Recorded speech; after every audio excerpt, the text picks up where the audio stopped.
कोई भी चैप्टर जितने कम समय में रिवाइज किया जा सकता है तो 100% एक्यूरेसी के साथ आप वो सारे सवाल सही कर पाए। अगर मैं नीट के पॉइंट ऑफ व्यू से बात करूं तो लगभग 3 से 5 सवाल या ऑन एन एवरेज आप कह सकते हैं 4 सवाल नई कोशिकाएं अपनी पूर्ववर्ती कोशिकाओं से मिलकर बनती हैं और इसके 3 भाग होते हैं, आधारीय शरीर अर्थात बेसल बॉडी, अंकुश अर्थात हुक और तंतु यानी कि फिलामेंट की अलग अलग कोशिका में जो कोशिका झिल्ली पाई जाती है उसका कंपोजिशन होता है अलग अलग। हेलो बच्चों, नमस्कार, क्या हालचाल, कैसे आप सब? आई होप स्वस्थ होंगे, मस्त होंगे, फिट और फाइन होंगे और मैं आप सबका स्वागत करता हूं पीडब्ल्यू के इस अमेजिंग प्लेटफॉर्म नीट वाला हिंदी मीडियम पर। दोस्तों, ये माइंड मैप सीरीज जो है हमारे रिवीजन करने के लिए है ताकि हम कम से कम समय में, क्योंकि चैप्टर का जो कंटेंट है चैप्टर टू चैप्टर वो वेरी करता है, कोई चैप्टर थोड़ा छोटा होता है, कोई चैप्टर थोड़ा बड़ा होता है, तो कोई भी चैप्टर जितने कम समय में रिवाइज किया जा सकता है, हमारी तरफ से पूरी कोशिश यही है कि हम उतने कम से कम समय में आपको पूरा चैप्टर रिवाइज कराएं और रिवाइज इस तरीके से कराएं कि नीट में आने वाले जो सारे सवाल हैं, सारे के सारे सवाल अगर आपने एक बार पढ़ रखा है, हमारे इस माइंड मैप्स रिवाइज कर रखा है, तो 100% एक्यूरेसी के साथ आप वो सारे सवाल सही कर पाएं और अपना जो सिलेक्शन है गवर्नमेंट मेडिकल कॉलेज में वो सुनिश्चित कर पाएं। दोस्तों, पहला चैप्टर हम लोग जो शुरू करने जा रहे हैं आज वो है cell the unit of life, कोशिका जीवन की इकाई। अगर मैं नीट के पॉइंट ऑफ व्यू से बात करूं, ठीक है, अगर मैं नीट के पॉइंट ऑफ व्यू से बात करूं तो लगभग 3 से 5 सवाल या ऑन एन एवरेज आप कह सकते हैं 4 सवाल, इतने सवाल इस चैप्टर से पूछे ही जाते हैं। यानी कि एक बड़ा चैप्टर है, एक इंपॉर्टेंट टॉपिक है और मैं तो कहता हूं हर वो चैप्टर जो आपके सिलेबस में इंपॉर्टेंट है, चाहे 1 सवाल है चाहे 2 सवाल है, लेकिन अगर ज्यादा सवाल आते हैं तो चैप्टर थोड़ा सा और भी ज्यादा इंपॉर्टेंट हो जाता है। आइए शुरू करते हैं। आज का जो हमारा टॉपिक है, पूरा चैप्टर हम लोग पढ़ने वाले हैं, कोशिका जीवन की इकाई। पूरा का पूरा चैप्टर हमें आज रिवाइज करना है इस माइंड मैप के थ्रू और मैं उम्मीद करता हूं कि ये जो हमारी मेहनत है, ये जो हमारा प्रयास है, आपको बेहद पसंद आएगा। दोस्तों, एक एक चीज को हमने क्या किया हुआ है, यहाँ पे लिया है, वही टाइम कम से कम लगे इसके लिए मैंने खुद से मेहनत करके सारी चीजें पहले बोर्ड पे लाई हुई हैं। कोशिका जो है आप सब जानते हैं कि किसी भी जीवधारी के संरचनात्मक और क्रियात्मक इकाई होती है। यानी काम को करने के लिए जो सबसे छोटी यूनिट चाहिए, संरचना को बनाने के लिए, स्ट्रक्चर को बनाने के लिए जो सबसे छोटी यूनिट चाहिए, वो क्या है? कोशिका है। अब जीवधारियों में कोशिका की जो संख्या है वो अलग अलग होती है। कोई ऐसा भी ऑर्गेनिज्म हो सकता है, कोई ऐसा भी जीव हो सकता है जो एक कोशिका का बना हो, तो अगर कोशिका की एक संख्या है, एक कोशिकीय जीव कहेंगे। और अगर एक से ज्यादा कोशिकाएं पाई जा रही, जैसे आप हो गए, जैसे कोई प्लांट हो, जैसे नीम का प्लांट हो गया है ना, अमरूद का पौधा हो गया, तो उसमें बहुत सारी कोशिकाएं पाई जाती हैं, एक से अधिक कोशिकाएं पाई जाती हैं, उससे हम बहुकोशिकीय जीव कहेंगे। और चूंकि एक अकेली जो कोशिका है उसका अपना स्वतंत्र अस्तित्व होता है, एक अकेली कोशिका का एक इंडिपेंडेंट एग्जिस्टेंस है। एक अकेली कोशिका वो सारे काम कर सकती है जो जीवन को चलते रहने के लिए जरूरी है, जैसे वो पोषण हो, जैसे वो प्रजनन हो, जैसे वो लोकोमोशन हो, ठीक है। तो एक अकेली कोशिका वो सारे काम कर सकती है और यही वजह है कि हमारी प्रकृति में हमारे आसपास एक कोशिकीय जीव भी पाए जाते हैं, क्योंकि अगर एक अकेली कोशिका, उसका अपना स्वतंत्र अस्तित्व नहीं होता तो कभी भी हमारे आसपास एक कोशिकीय जीव नहीं पाए जाते। जबकि आप जानते हैं कि जो मोनेरा जगत है और जो प्रोटिस्टा जगत है, उसके सारे के सारे जीव कैसे हैं? एक कोशिकीय है। आप किसी जीवाणु की बात कर सकते हैं, आप डायटम की बात कर सकते हैं, आप यूग्लिना की बात कर सकते हैं, आप नॉस्टॉक, एनाबीना, माइकोप्लाज्मा की बात कर सकते हैं। ये सारे के सारे जीव कैसे हैं? एक कोशिकीय हैं। और अगर ये एक कोशिकीय जीव है, यानी कि एक अकेली कोशिका के बने हुए हैं और एक अकेली कोशिका, उसका अपना स्वतंत्र जीवन यापन है, वो जिंदा रहने के लिए जितने भी जरूरी काम वो कर सकते हैं। सबसे पहली बार जो कोशिका देखी वो एक मृत कोशिका थी, डेड सेल थी, रॉबर्ट हुक ने उसे देखा था। पहली बार लिविंग सेल देखने का काम किया एंटोन वॉन लीवेनहॉक ने, और रॉबर्ट ब्राउन ने बाद में 1831 में क्या किया? केंद्रक की खोज की। तो ये सवाल भी कभी कभी पूछ लिए जाते हैं कि पहली जीवित कोशिका किसने देखी? तो पहली जीवित कोशिका देखी थी लीवेनहॉक ने और केंद्रक की खोज की थी रॉबर्ट ब्राउन ने। कोशिका के बारे में बहुत सारी बातें हुई, तो आइए बात कर लेते हैं कोशिका सिद्धांत की। कोशिका सिद्धांत में हमें कुल 3 नाम पढ़ने हैं। एक तो हमें पढ़ना है स्लाइडेन, दूसरा हमें पढ़ना है स्वान, और तीसरा हमें पढ़ना है रूडोल्फ विर्चो। दोस्तों ये जो स्लाइडेन है वो जर्मनी के रहने वाले थे और वनस्पति शास्त्री थे, याद रखिएगा, जर्मन बॉटनिस्ट। और इन्होंने क्या किया था, पादप कोशिका का अध्ययन किया था, ठीक है ना। इन्होंने क्या किया, पादप कोशिका का अध्ययन किया। 1838 में एक जर्मन वनस्पति शास्त्री, नाम बता दीजिए उसका जल्दी से, स्लाइडेन, मैथियस स्लाइडेन। स्लाइडेन ने क्या किया, बहुत सारी पादप कोशिकाओं के अध्ययन के बाद हमें यह बताया कि प्लांट जो है, कोई भी पादप जो है वो बहुत सारी कोशिकाओं का मिलकर बना होता है, और वो कोशिकाएं प्लांट में ऊतक का निर्माण करती हैं, टिश्यू का फॉर्मेशन करती हैं। स्लाइडेन ने बहुत सारे प्लांट सेल को देखने के बाद, बहुत सारे डिफरेंट टाइप के प्लांट देखने के बाद 1838 में हमें क्या बताया कि प्लांट जो है, प्लांट पादप, वो बहुत सारी अलग अलग प्रकार की कोशिकाओं से मिलकर बनता है, जो प्लांट में टिश्यू का फॉर्मेशन करती हैं, ऊतकों का निर्माण करती हैं। एक ब्रिटिश जूलॉजिस्ट हुए, ब्रिटिश प्राणी विज्ञानी हुए, और इन्होंने क्या किया था बेटा, इन्होंने प्लांट सेल और एनिमल सेल दोनों की पढ़ाई की थी, याद रखिएगा। प्लांट सेल के साथ साथ इन्होंने एनिमल सेल के बारे में भी पढ़ा था, बहुत सारी अलग अलग तरीके की प्लांट सेल को पढ़ा, बहुत सारे अलग अलग तरीके के एनिमल सेल को पढ़ा, और इतनी स्टडी के बाद 1839 में अपने को कुछ बातें बताई। जैसे इनका मानना था कि एनिमल सेल में जो आउटर मोस्ट कवरिंग है, एनिमल सेल में किसी भी जंतु कोशिका में जो सबसे बाहरी आवरण है वो एक पतली सी मेम्ब्रेन है, जिसे आज हम क्या कहते हैं, कोशिका झिल्ली कहते हैं। एक बात तो ये हो गई। दूसरी बात क्या बताई कि सेल वॉल का पाया जाना, अर्थात कोशिका भित्ति का पाया जाना, ये पादप कोशिका का एक विशिष्ट लक्षण होता है। और तीसरी बात इन्होंने बताई कि पादपों और जंतुओं का शरीर कोशिका और कोशिका के उत्पाद से बना होता है, और यहां पर कोशिका के उत्पाद का मतलब है ऊतक। कोशिकाएं मिलकर क्या बनाती हैं, कोशिकाएं एक समान प्रकार की कोशिकाएं जिनकी उत्पत्ति समान हो, जिनका कार्य भी यूजुअली समान होता है, वो आपस में मिलकर क्या करते हैं, ऊतक का निर्माण करते हैं। तो स्वान ने हमें बताई 3 बातें। बात नंबर 1, एनिमल सेल में, जंतु कोशिका में जो बाहरी आवरण एक पतली झिल्ली है जिसे हम कोशिका झिल्ली कहते हैं। कोशिका भित्ति का पाया जाना पादप कोशिका का एक विशिष्ट लक्षण होता है। और फिर उन्होंने एक हाइपोथेसिस दी, एक संकल्पना दी, जिसे स्वान की संकल्पना या स्वान की परिकल्पना कहा जाता है। क्या कि पादपों और जंतुओं का शरीर कोशिका और उसके उत्पाद अर्थात ऊतक से मिलकर बनता है। तो जब ये बातें हुई तो फिर स्लाइडेन और स्वान ने संयुक्त रूप से कोशिका सिद्धांत दिया। और कोशिका सिद्धांत, एक लाइन की बात अगर मैं आपको बताऊं तो सिर्फ इतनी सी है कि पादपों और जंतुओं का जो शरीर है, यानी कि जो भी जीव पाए जा रहे हैं, उनका जो शरीर है वो कोशिका और कोशिका उत्पाद यानी कि ऊतक अर्थात टिश्यू से मिलकर बनता है। लोगों ने इनसे पूछा कि चलिए भाई ये बात तो हमें समझ में आ गई, आप हमें ये बताइए कि नई कोशिका कैसे बनती है, how the new cells are arises. भाई एक कोशिका है, एक कोशिका समझ में आया, सृष्टि का निर्माण हुआ, ब्रह्मांड का निर्माण हुआ, एक कोशिका बनी, एक कोशिका से अगली कोशिका कैसे बनती है। और इस बात का उत्तर ना तो स्लाइडेन के पास था ना ही स्वान के पास था। They unable to tell how the new cells are arises. इस बात का उनके पास कोई जवाब नहीं था, कोई प्रमाण नहीं था कि नई नई कोशिकाएं कैसे बनती हैं।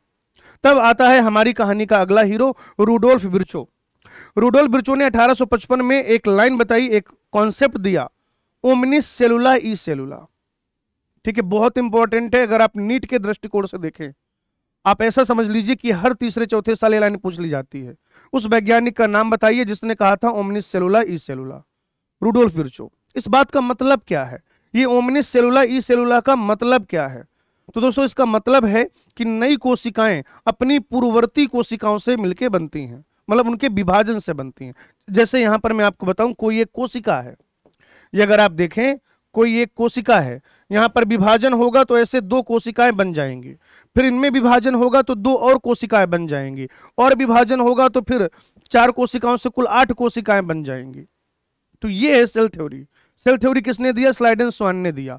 क्या कह रहे थे ये कह रहे थे कि जीवधारियों का जो शरीर है वह कोशिका और उसके उत्पाद से मिलकर बनता है।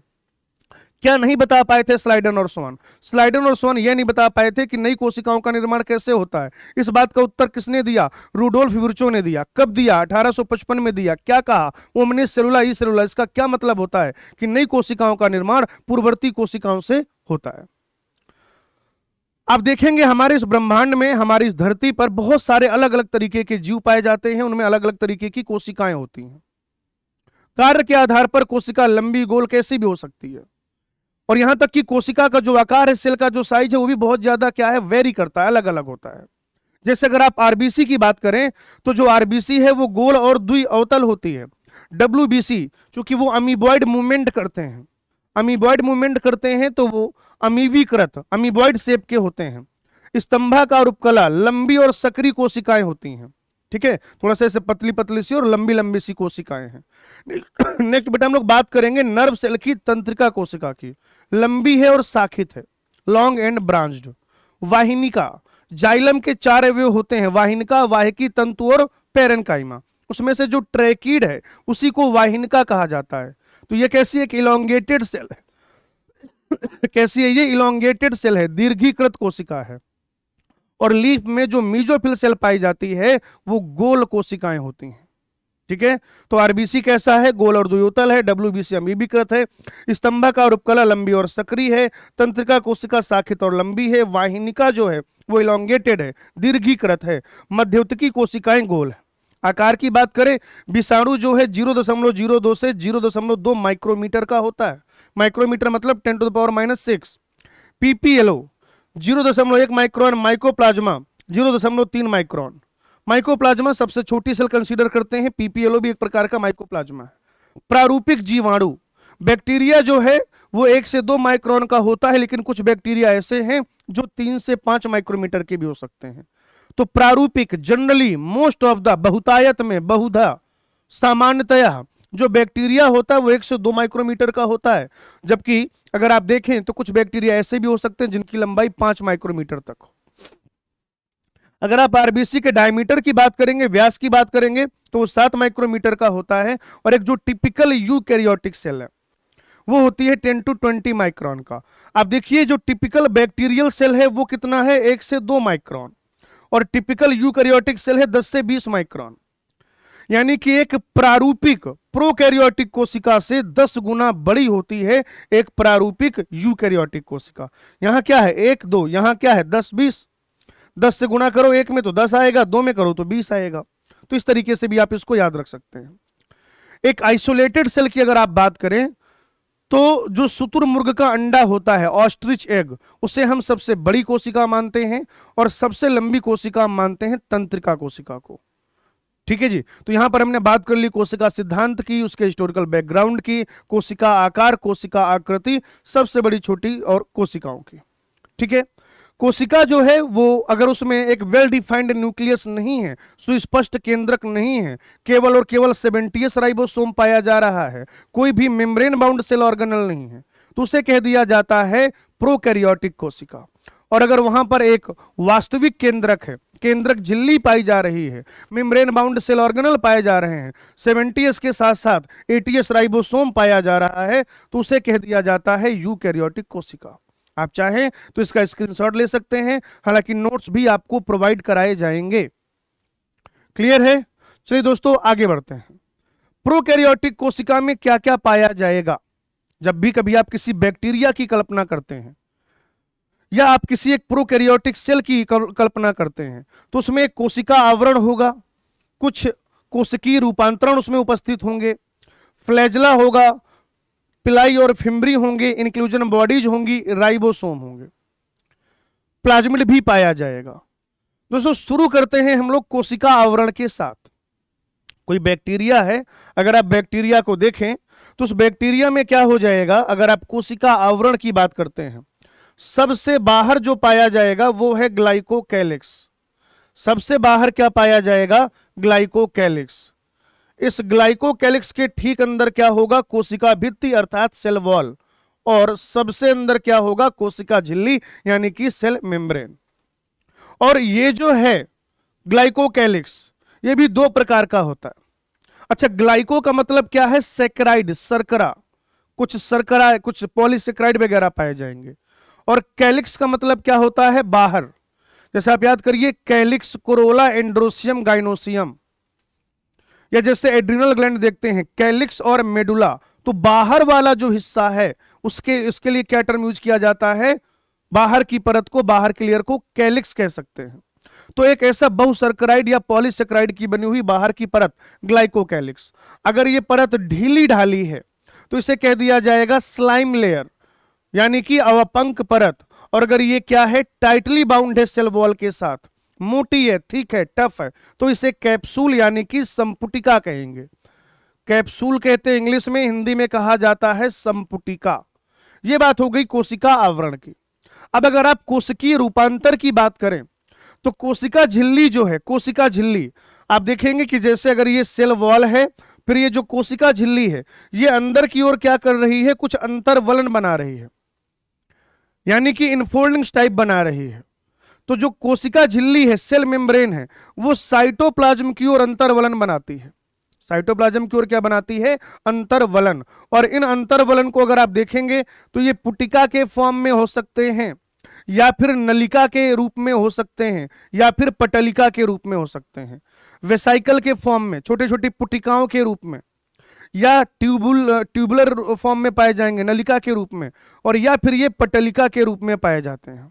ये कोशिका भित्ति के निर्माण में सहायक हैं, ये डीएनए के रेप्लिकेशन में सहायक हैं, ये श्वसन में सहायक है, साथ ही साथ ये सरफेस एरिया बढ़ा देते हैं, जो पृष्ठ क्षेत्रफल है ये उसको बढ़ा देते हैं।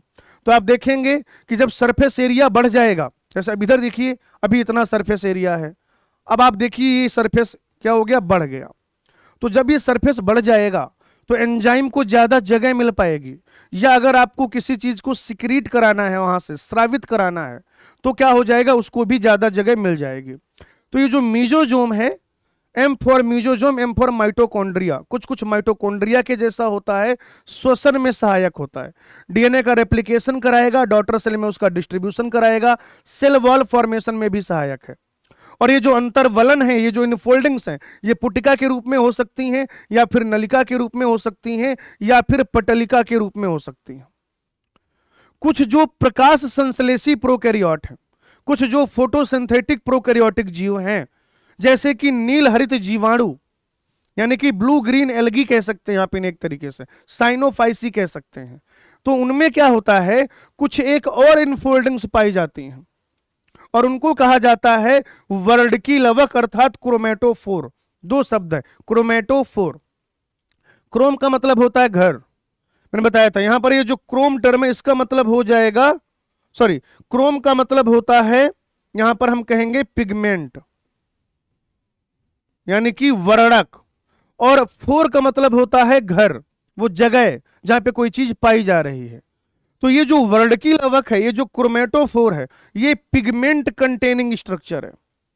जैसे हायर प्लांट्स में लवक क्लोरोप्लास्ट पाया जाता है, उसमें pigment chlorophyll A, chlorophyll B, है ना, कैरोटीन, जेंथोफिल, इस तरीके की चीजें पाई जाती हैं। तो प्रोकैरियोटिक कोशिका में पर्टिकुलर जो प्रकाश संश्लेषी प्रोकैरियोटिक जीव हैं, उनमें क्रोमेटोफोर अर्थात वर्णकी लवक पाया जाता है, जो पिगमेंट कंटेन करता है। अगर आप बात करें तो इनमें क्या होता है, डीएनए कैसा होता है बताइएगा जरा मुझे।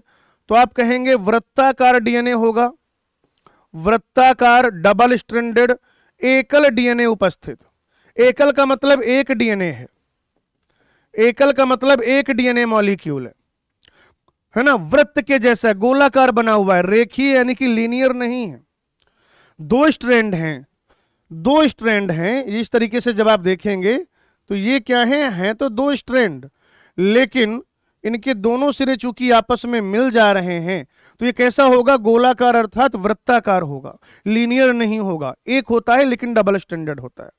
केंद्रक झिल्ली नहीं पाई जाती है, इसीलिए आप कहेंगे कि आनुवांशिक पदार्थ जो है वो नग्न है। जैसे यूकैरियोट में क्या है, जहां पे क्रोमोजोम है उसके ऊपर फिर क्या, केंद्रक झिल्ली है, तो वो जो केंद्रक झिल्ली से घिरा हुआ उसे आप केंद्रक कहते हैं। यहां पर वास्तविक केंद्रक नहीं पाया जाता है, ठीक है। यहां पर जो पाया जाता है वो होता है केंद्रकाभ, यानी जिसे आप कहते हैं न्यूक्लियोइड। क्या उपस्थित होता है भाई, वास्तविक केंद्रक नहीं पाया जाता, केंद्रकाभ यानी कि न्यूक्लियोइड पाया जाता है। और कभी कभी क्या होता है, कुछ जीवों में, कुछ बैक्टीरिया है ना, कुछ बैक्टीरिया में आपको देखने को मिलेगा कि मेन डीएनए के अलावा, एक तो बैक्टीरिया का मेन डीएनए हो गया, एक तो क्या हो गया, बैक्टीरिया का मेन डीएनए हो गया, बैक्टीरिया के मेन डीएनए के अलावा एक छुटकू सा डीएनए और पाया जाता है, वृत्ताकार ही है, जिसे प्लाज्मिड डीएनए कहा जाता है।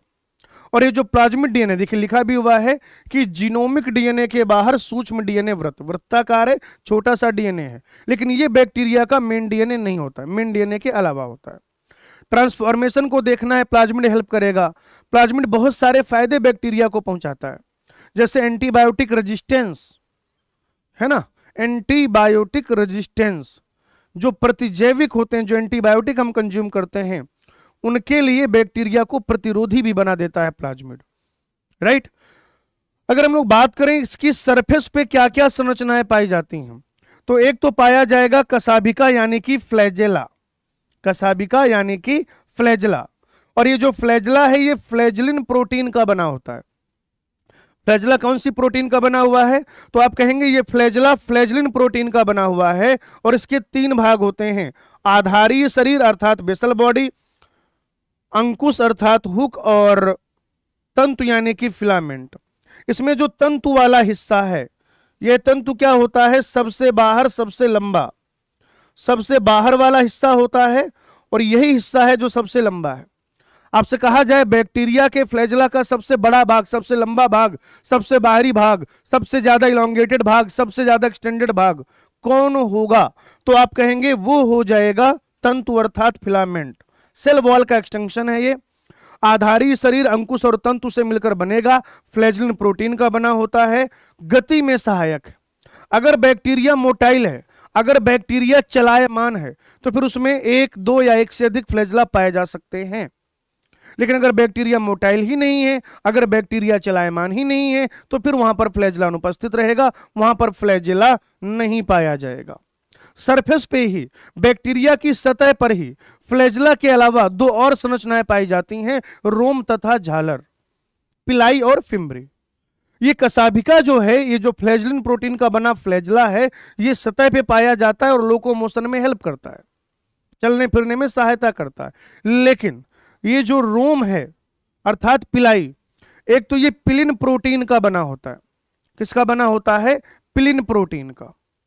और संयुग्मन की प्रक्रिया में यह संयुग्मन नलिका बनाता है। एक तरीके से बैक्टीरिया के डीएनए ट्रांसफर का मैकेनिज्म है ये। और बैक्टीरिया में जब डीएनए ट्रांसफर होता है, तो जैसे अगर आप देखें कि ये यहां पर क्या हो गया, एक बैक्टीरिया हो गया और ये ऐसे दूसरा बैक्टीरिया हो गया, तो इनके बीच में एक नलिकाकार संरचना बनती है, एक नलिकावत संरचना बनती है। संयुग्मन की प्रक्रिया में बनने वाले इस नलिकाकार संरचना को कहते हैं संयुग्मन नलिका। चूंकि संयुग्मन के प्रोसेस में बनती है, इसलिए संयुग्मन नलिका कह दिया जाएगा, ठीक है।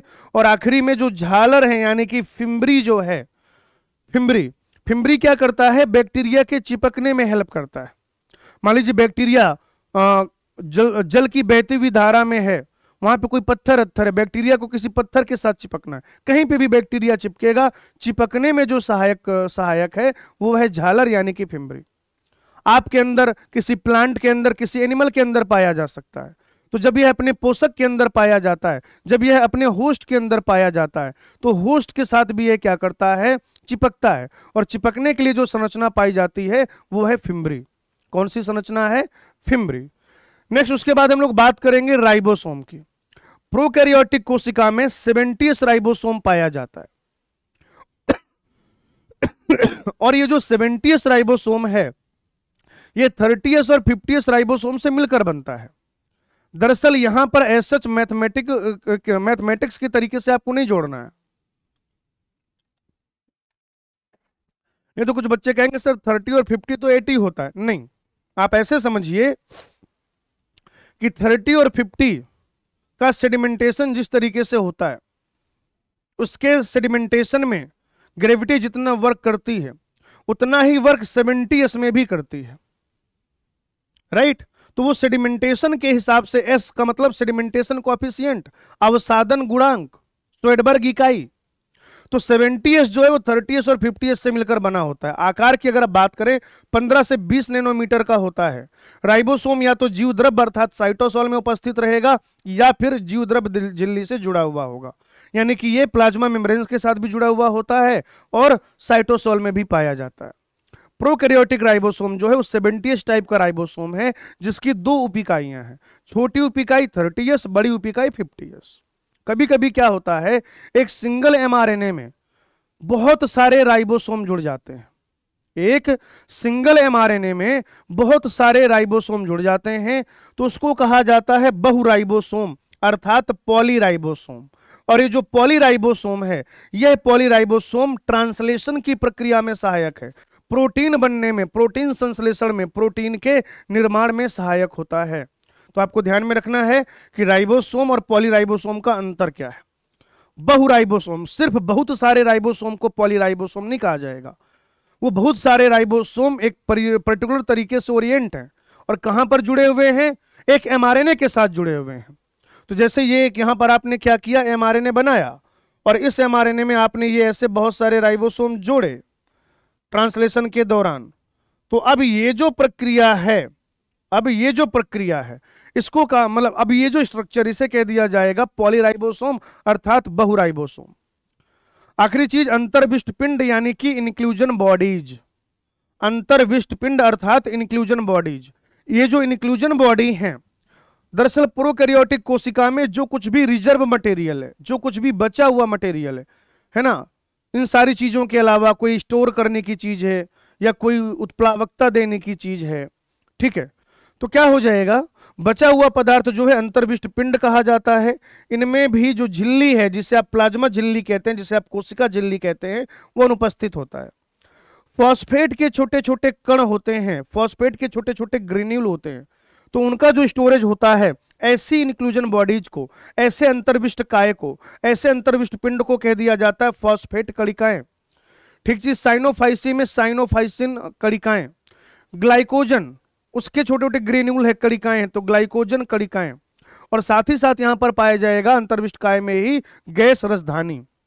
गैस रसधानी जो है वो एक तरीके से उत्प्लावकता देती है, उत्प्लावन बल आप पढ़ते होंगे फिजिक्स में, तो उत्प्लावकता देने का जो काम है प्रोकैरियोटिक कोशिका को, वो कौन देता है, गैस रसधानी। कहां पर पाया जाएगा, तो नील हरित, बैगनी और हरी प्रकाश संश्लेषी जीवाणुओं में पाया जाता है। ये आप याद रखिएगा कि गैस रसधानी उत्प्लावकता देने का काम करता है। और आप देख रहे हैं इस प्रकार जो प्रोकैरियोटिक कोशिका के बारे में आपको पढ़ना था, ठीक है ना, प्रोकैरियोटिक कोशिका के बारे में जो आपको पढ़ना था वो आपने पढ़ लिया। ग्राम पॉजिटिव ग्राम नेगेटिव में आपको बायोलॉजिकल क्लासिफिकेशन में बताऊंगा, ठीक है, इसको फटाफट से देख लीजिए, स्क्रीनशॉट ले लीजिए, आगे बढ़ते हैं। दोस्तों अगर आप यूकैरियोटिक कोशिका की बात करें तो यूकैरियोटिक कोशिका में क्या क्या आ जाएगा, प्रोटोजोआ आ जाएगा, फंजाई आ जाएगा, प्लांट और एनिमल सेल आ जाएगा, ठीक है, protozoa, fungal cell, plant cell और एनिमल सेल। प्रोकैरियोट में क्या है, अगर आप प्रोकैरियोट में देखें तो प्रोकैरियोट में ये इस तरीके से एक बाहरी आवरण है, बाहरी आवरण है और अंदर कुछ भी नहीं पाया जा रहा है। कुछ भी का मतलब कोई भी मेम्ब्रेन बाउंड स्ट्रक्चर नहीं पाया जा रहा। प्रोकैरियोट में अंदर कोई भी मेम्ब्रेन बाउंड स्ट्रक्चर नहीं पाया जा रहा। लेकिन जब भी आप यूकैरियोट की बात करते हैं तो यूकैरियोट में क्या होता है कि जैसे मान लीजिए ये तो हो गया बाहरी आवरण, अगर प्लांट सेल है तो सेल वॉल है, अगर एनिमल सेल है तो कोशिका झिल्ली है। अब इसमें से बहुत सारे सेल ऑर्गेनल पाए जाते हैं भाई, कोई एक कोशिका, कोई एक झिल्ली से घिरा हुआ होगा, कोई 2 झिल्लियों से घिरा हुआ होगा। तो आप देख रहे हैं कि ये जो खाली प्लॉट के जैसा होता है वो प्रोकैरियोटिक सेल है। आपने एक प्लॉट लिया, बाउंड्री वॉल बना दी, वो क्या है, प्रोकैरियोटिक सेल है। लेकिन आपने खाली प्लॉट में एक किचन बनवाया, डाइनिंग एरिया बनवाया, हॉल बनवाया, रूम बनवाया, वॉशरूम बनवाया, यानी अलग अलग रूम है, कंपार्टमेंट है, कक्ष अर्थात कमरे हैं। तो कमरे किसके, कौन सी कोशिका में अनुपस्थित है, वो जो रूम है, वो जो कंपार्टमेंट है, वो जो कक्ष है, कहां पर अनुपस्थित है, तो आप कहेंगे प्रोकैरियोटिक कोशिका में अनुपस्थित है। लेकिन जब आप यूकैरियोटिक कोशिका की बात करेंगे तो ये जो कोशिका द्रव्य में ये कमरे उपस्थित हैं, कक्ष उपस्थित है, केंद्रक आवरण उपस्थित होता है, इनमें रेखीय डीएनए होता है। हालांकि प्लांट सेल और एनिमल सेल में अंतर है जो आगे अभी हम लोग पढ़ने वाले हैं, ठीक है। क्या क्या पाया जाएगा यूकैरियोटिक कोशिका में, तो कोशिका झिल्ली है, कोशिका भित्ति है, कोशिका कंकाल है, पछमाभ और कसाब है। इसके अलावा बहुत सारे कोशिकांग हैं। कुछ ऐसे कोशिकांग हैं जिनमें मेम्ब्रेन नहीं पाई जाती है, तो झिल्ली रहित कोशिकांग में राइबोसोम और तारक काय आ जाएगा।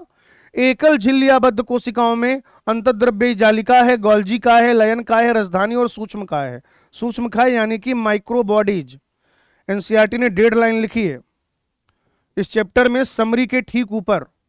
जब आप आखिरी में देखेंगे तो समरी के ठीक ऊपर सेकेंडरी कंस्ट्रक्शन के नीचे 1.5 लाइन लिखी एनसीईआरटी ने सूक्ष्म काय के बारे में। तो 30 सेकंड तो हम लोग की बात करेंगे इसे ही, ठीक है। और ये जो इंडोप्लाज्मिक रेटिकुलम है, गोल्जी बॉडी है, लयन का है, राजधानी है, ये आपस में मिलके अंतः झिल्लिका तंत्र का निर्माण करते हैं। किसका निर्माण करते हैं? इंडो मेम्ब्रेन सिस्टम अर्थात अंतः झिल्लिका तंत्र। दोहरी झिल्लियाबद्ध कोशिकांग में केंद्रक आ जाएगा, लवक आ जाएंगे, सूत्रकणिका आ जाएगी। और जब भी आप लवक की बात करते हैं तो चाहे वो अवर्णी लवक हो, या तो फिर वो वर्णी लवक हो, और या फिर वो हरित लवक हो, सभी प्रकार के जो लवक हैं, क्लोरोप्लास्ट, क्रोमोप्लास्ट और ल्यूकोप्लास्ट, सभी प्रकार के जो लवक हैं वह दोहरी झिल्लियाबद्ध होते हैं, डबल मेम्ब्रेनस सेल ऑर्गेनल होते हैं। याद रखिएगा मित्रों। चलिए आइए आगे बढ़ते हैं, इसको एक बार फटाफट से देख लीजिए। ये एक जनरल इंट्रोडक्शन था यूकैरियोटिक कोशिका का। अब हमें यूकैरियोटिक कोशिका में एक एक करके सारी चीजें पढ़नी है और हम शुरू करेंगे कोशिका झिल्ली के साथ, ठीक है। कोशिका झिल्ली जो है वो सिलेक्टिवली परमिएबल या सेमी परमिएबल स्ट्रक्चर है। आप उसे चयनित पारगम्य अर्थात चयनित पारगम अथवा अर्धपारगम्य कह सकते हैं। क्या कह सकते हैं? चयनित पारगम्य या फिर अर्धपारगम्य। इन दोनों में अगर कोई एक टिक करना हो तो चयनित पारगम्य टिक कीजिएगा। जब इलेक्ट्रॉन माइक्रोस्कोप इन्वेंट हुआ तो इलेक्ट्रॉन माइक्रोस्कोप के इन्वेंट होने के बाद फिर जो सेल की छोटी छोटी संरचनाएं थीं उनके बारे में ठीक प्रकार से डिटेल में स्टडी हो पाई। तो इलेक्ट्रॉन माइक्रोस्कोपी के एडवांसमेंट के साथ साथ, यानी कि जैसे जैसे बेहतर से बेहतर इलेक्ट्रॉन माइक्रोस्कोप बनते गए, तो उसी दिशा में जो कोशिका विज्ञान का अध्ययन है, जो सेल बायोलॉजी है, जो साइटोलॉजी है, उसका अध्ययन भी एडवांस होता गया, उन्नत होता गया, ठीक है। अगर आप आरबीसी की बात करें तो देखो, पहली बात तो क्या है कि अलग अलग कोशिका में जो कोशिका झिल्ली पाई जाती है उसका कंपोजिशन होता है अलग अलग, ठीक है ना। अलग अलग जो है कोशिकाओं में कोशिका झिल्ली का कंपोजिशन अलग अलग होता है। लेकिन अगर आप आरबीसी की बात करें तो आरबीसी की जो कोशिका झिल्ली है, प्रोटीन पाया जाता है 52% और लिपिड पाया जाता है 40%। मेन जो लिपिड है जो यहां पाए जाते हैं कोशिका झिल्ली में, जो मेन लिपिड पाए जाते हैं, जो मुख्य लिपिड पाया जाता है, वो फॉस्फोलिपिड है। और सिंगर निकोलसन ने यह बताया कि वो अर्ध तरल होता है, क्वासी फ्लूइड नेचर का होता है। अर्ध तरल यानी कि क्वासी फ्लूइड। कैसा है वो? अर्ध तरल है यानी कि क्वासी फ्लूइड है। क्वासी फ्लूइड को आप ऐसे समझ लीजिए कि अक्टूबर के महीने में घी के डब्बे में घी किस हालत में रहता है, थोड़ा सा और सॉलिडिफाई कर दीजिए। पूरी तरीके से तरल नहीं कह सकते।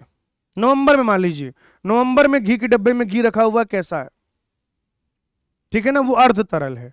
जनवरी फरवरी में तो पूरा ठोस हो जाता है, तो वो तो पूरी तरीके से क्या हो जाएगा? सॉलिड हो जाएगा। और मार्च अप्रैल में घी पूरा एकदम लिक्विफाइड होता है, लिक्विड के फॉर्म में होता है, तो वो पूरी तरीके से तरल हो जाएगा। आपको क्या करना है? संरचना भी तो बना के रखना है, स्ट्रक्चर भी तो मेंटेन करके रखना है। तो अगर वो पूरी तरीके से तरल हो जाएगा, क्वासी फ्लूइड क्यों है ये भी समझिए। अगर वो पूरी तरीके से तरल हो जाएगा तो संरचना नहीं बन पाएगी, और अगर पूरी तरीके से सॉलिड हो जाएगा तो फिर बहुत सारे काम नहीं हो पाएंगे। कौन कौन से काम? जैसे कि कोशिका वृद्धि है या विभाजन है, अभी डिस्कस कर लेंगे अपन। तो कोशिका झिल्ली जो है सब में पाई जाती है, सब में, यूनिवर्सल स्ट्रक्चर। ये प्रोकैरियोट यूकैरियोट हर जगह पर पाया जाता है, प्रोकैरियोट में भी और यूकैरियोट में भी, ठीक है। आरबीसी की अगर आप बात करें, आरबीसी की मेम्ब्रेन में प्रोटीन होता है 52%, लिपिड होता है 40%। इनमें जो मुख्य लिपिड पाया जाता है वो होता है फॉस्फोलिपिड। और तरल कृमिर प्रारूप के हिसाब से देखें तो ये क्वासी फ्लूइड नेचर के होते हैं, यानी कि अर्ध तरल प्रकृति के होते हैं। तरल कृमिर प्रारूप जो है वो सिंगर और निकोलसन ने दिया था 1972 में। प्लाज्मा मेम्ब्रेन की स्ट्रक्चर, प्लाज्मा मेम्ब्रेन के कार्य, प्लाज्मा मेम्ब्रेन की संरचना और प्लाज्मा मेम्ब्रेन के कार्य को सबसे बढ़िया तरीके से समझाने वाला जो प्रारूप है वो है तरल कृमिर प्रारूप अर्थात फ्लूइड मोज़ेक मॉडल। हालांकि बहुत सारे लोगों ने अपने अपने तरीके से इस बात को समझाने की कोशिश की भाई, ठीक है, लेकिन जो सबसे बढ़िया मॉडल है, जो सबसे ज्यादा एक्सेप्ट किया जाता है, वो है फ्लूइड मोज़ेक मॉडल, जिसे सिंगर और निकोलसन ने 1972 में दिया था। अब अगर आप लिपिड को देखें, तो ये संरचना बनी हुई है। तो ऊपर वाला जो पार्ट है ये कैसा है, हेड है ये, और हेड जो है ये होता है हाइड्रोफोबिक। हेड कैसा है, हाइड्रोफोबिक है भाई।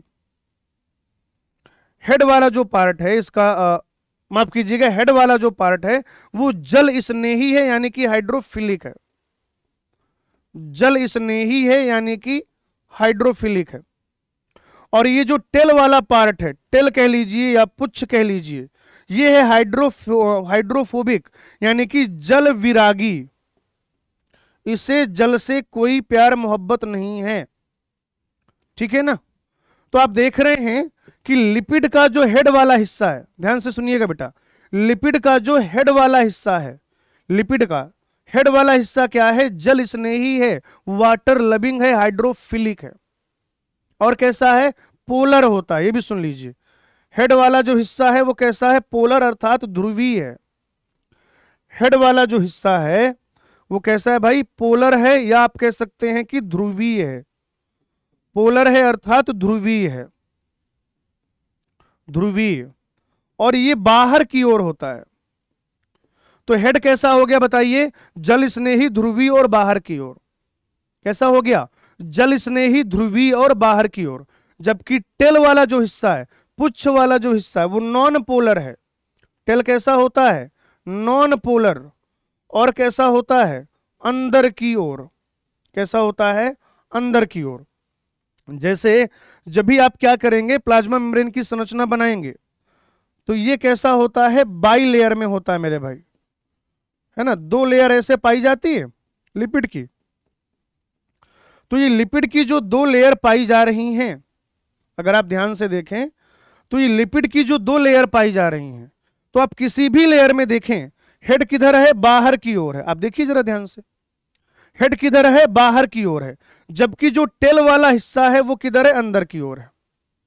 वो इसलिए है क्योंकि ये वाटर हीटिंग पार्ट है। टेल जो है, पुच्छ जो है, वो वाटर हीटिंग पार्ट है, जल विरागी है, हाइड्रोफोबिक है, तो उसे उससे बचाया जा सके। तो जैसे मान लीजिए इधर ये हेड है, ये टेल है, तो ये ऐसे कुछ पाए जाएंगे इस तरीके से। ये टेल है भाई, ये क्या है, ये है उसका टेल, और ये इधर क्या हो गया, हेड। तो ऐसे ये पाए जाते हैं। क्लियर, याद रखिएगा। और इसमें भी ना 2 चेन हैं, एक आप देख रहे हैं वो सेचुरेटेड फैटी एसिड का बना हुआ है, संतृप्त वसी अम्लों का बना हुआ है। और अगर 1, 2 या अधिक डबल बॉन्ड आ जाएं तो आप कहते हैं कि वो हाइड्रोकार्बन कैसा हो जाता है, असंतृप्त, अनसेचुरेटेड। तो दूसरा जो टेल है वो अनसेचुरेटेड फैटी एसिड का बना हुआ है। क्लियर है भाई, ये चीज आप याद रखिएगा। प्रोटीन जो है, प्रोटीन अपनी संरचना के आधार पर 2 तरीके का होता है, परिधीय प्रोटीन और अंगभूत प्रोटीन। ठीक है ना, परिधीय प्रोटीन और अंगभूत प्रोटीन। अगर परिधि पर उपस्थित है, अगर परिधि पर है, तो उसको कह दिया जाएगा सुपरफिशियल प्रोटीन या परिधि प्रोटीन, है ना, परिधीय प्रोटीन। लेकिन अगर वो प्रोटीन धंसा हुआ है, जैसे लिपिड की बाई लेयर है, लिपिड की बाई लेयर में वो पूरी तरीके से धंसा हुआ है, तो फिर उसको कह दिया जाएगा अंगभूत प्रोटीन। और ये जो अंगभूत प्रोटीन है 2 तरीके के होते हैं, या तो ये आंशिक रूप से धंसा हुआ होगा, या तो ये आंशिक रूप से धंसा हुआ होगा, और या फिर ये पूरी तरीके से धंसा हुआ होगा। कोशिका वृद्धि, कोशिका विभाजन, श्रवण यानी कि सिक्रीशन, अंतकोशिक यानी कि एंडोसाइटोसिस, अंतर कोशिकीय संयोजन का निर्माण। आप जूलॉजी में जंक्शंस पढ़ते हैं, टाइट जंक्शन, गैप जंक्शन, तो इस तरीके के अंतर कोशिकीय संयोजन का निर्माण। इसके अलावा निष्क्रिय परिवहन और सक्रिय परिवहन। क्या, निष्क्रिय परिवहन और सक्रिय परिवहन, ये सारे काम भी कौन करता है, आपका कोशिका झिल्ली। जिसमें निष्क्रिय परिवहन में क्या क्या आ जाएगा, साधारण विसरण, सुसाध्य विसरण और परासरण। निष्क्रिय परिवहन का मतलब एटीपी का कोई खर्चा नहीं है, सक्रिय परिवहन में एटीपी का खर्चा होता है। जैसे अगर आप सोडियम पोटेशियम पंप की बात करें तो सक्रिय परिवहन वहां से होता है। ठीक है, अगर आप इसकी संरचना को देखें तो जो कार्बोहाइड्रेट है, ध्यान से समझिएगा, कार्बोहाइड्रेट हमेशा बाहर की ओर पाया जाता है। जब आप कोई नोट्स आएंगे तो ऊपर देखो आपको लिखा हुआ मिलेगा ग्लाइकोप्रोटीन और ग्लाइकोलिपिड। तो जब लिपिड के साथ कार्बोहाइड्रेट जुड़ता है तो ग्लाइकोलिपिड बनता है, और जब प्रोटीन के साथ कार्बोहाइड्रेट जुड़ता है तो ग्लाइकोप्रोटीन बनता है। बाहर से कौन सा मॉलिक्यूल आ रहा है?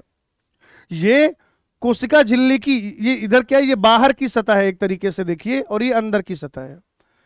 तो बाहर की कोशिका से या वातावरण से कौन सी चीज आपकी कोशिका में प्रवेश करना चाह रही है? उसके प्रवेश करने से आपको फायदा होगा नुकसान होगा बात की बात है, लेकिन कौन सी चीज प्रवेश करना चाह रही है उसको पहचानने का काम इन ग्लाइकोलिपिड ग्लाइकोप्रोटीन का होता है। और इसीलिए आप देखिएगा कि ग्लाइकोलिपिड और ग्लाइकोप्रोटीन हमेशा बाहर की ओर पाए जाते हैं। जैसे लिपिड की दो लेयर है ऐसे, तो बाहर वाली लेयर की ओर जो है जो प्रोटीन उपस्थित है या जो लिपिड है उनके साथ कार्बोहाइड्रेट जुड़ के ग्लाइकोलिपिड या ग्लाइकोप्रोटीन बनाता है। ऑलराइट बच्चों, नेक्स्ट है सेल वॉल। वॉल कैसी होती है? आपके घर में जो दीवार है कैसी है? लचीली है या एकदम रिजिड है, दृढ़ है? तो आप कहेंगे सर वो तो बहुत मजबूत, बहुत ज्यादा मजबूत है, दृढ़ है ना? तो ऐसे एक दृढ़ और निर्जीव संरचना पाई जाती है जिसे कोशिका भित्ति या सेल वॉल कहेंगे। शैवाल में यानी कि एल्गी में सेलुलोज, गैलेक्टन्स, मेनन्स और कुछ खनिज जैसे कि कैल्शियम कार्बोनेट की बनी होती है। कवक की अगर आप बात करें तो ये काइटिन की बनी होती है। पादप कोशिका में सेलुलोज, हेमी सेलुलोज, पेक्टिन और प्रोटीन की बनी होती है, जबकि जंतु कोशिका में ये अनुपस्थित है। जंतु कोशिका में कोशिका भित्ति नहीं पाई जाती है। जंतु कोशिका में जो सबसे बाहर की चीज है वो क्या हो जाएगा? वो हो जाएगा बेटा सेल मेम्ब्रेन। ये कोशिका को दृढ़ता प्रदान करते हैं, उसका आकार जो है वो निर्धारित करते हैं। आपस में सेल कनेक्टेड होते हैं, इसके द्वारा आपसी संपर्क का कार्य करेंगे ये। साथ ही साथ चूंकि दृढ़ है, मजबूत है, तो कोई धक्का मुक्का लगे, कोई यांत्रिक, कोई मैकेनिकल इंजरी हो, उससे भी ये बचाता है सेल को। और कोई अवांछनीय मैक्रोमोलिक्यूल आए उसके लिए भी ये क्या है? बैरियर का काम करता है। अब जब आप यहां पर सेल वॉल पढ़ते हैं, ठीक है ना, जब आप क्या करते हैं दोस्तों, यहां पर सेल वॉल पढ़ते हैं तो एक चीज याद रखिएगा कि यहां पर बेटा ऐसे जो सबसे बाहर की ओर पाया जाता है, ठीक है ना, ऐसे यहां पर जो सबसे बाहर की ओर पाया जाएगा, सबसे बाहर,